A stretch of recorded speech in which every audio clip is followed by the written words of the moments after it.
Hello, karibu tena katika channel yetu ya Elimika. Leo tumeletea update nyingine inayohusu nafasi mbalimbali za kazi zilizotangazwa na taasisi mbalimbali za umma. Hivyo usisahau kusubscribe, kushare na kucomment ili kwa kwanza endapo tutafanya update nyingine zinazohusu ajira pamoja na elimu.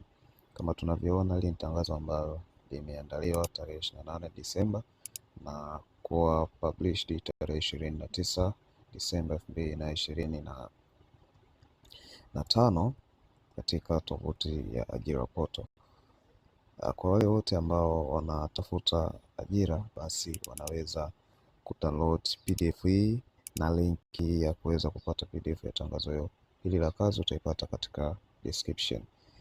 Kama tunavyoona hapa, tunaona nafasi za kazi 136 kutoka katika taasisi mbalimbali.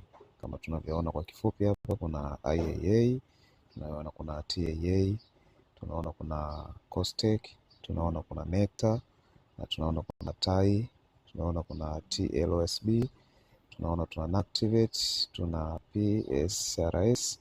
Hizi zote ni taasisi ambazo zimetoa nafasi za kazi, na nafasi hizo jumla ni 136.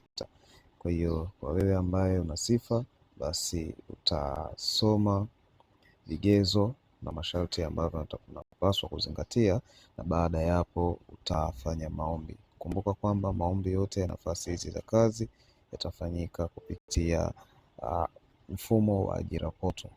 Kama tunavyoona hapa, zini na baadhi ya nafasi kutoka katika taasisi ya TIA Arusha.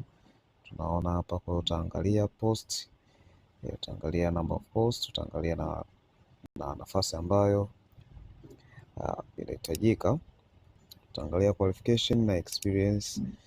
Baada ya kuona una sifa za kuomba nafasi fulani, basi utatuma maombi mapema. Kwa hiyo hii ndio update ambayo nimeandalia kwa siku ya leo.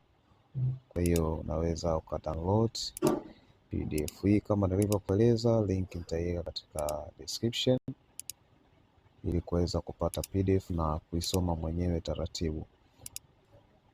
Kwa hiyo hakikisha kwamba unaangalia video zetu ambazo tuna share kila siku ili kuweza kunufaika haswa katika hizi fursa ambazo zinatangazwa hivi karibuni, pamoja na jinsi ya kuweza kuandaa vitu muhimu ambavyo unaweza kuviambatanisha pale unapotuma maombi ya kazi, mfano CV, jinsi ya kutuma maombi ya kazi kwa kutumia email, lakini pia jinsi ya kufungua akaunti ya ajira portal, jinsi ya kutuma maombi katika mfumo wa ajira portal. Yote tumeshaeleza nyuma.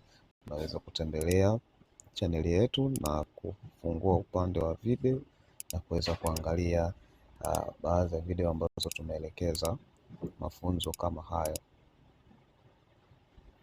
Na wakati unataka kutuma maombi baada ya kuona nafasi ambayo inaendana na taaluma yako, hakikisha kwamba unasoma masharti ya jumla, kwa sababu katika kipengele cha masharti ya jumla ndipo utakuwa unaeleza anwani ambayo inaweza kutumika, deadline, vitu ambavyo unapaswa kuvifanya ama kuvizingatia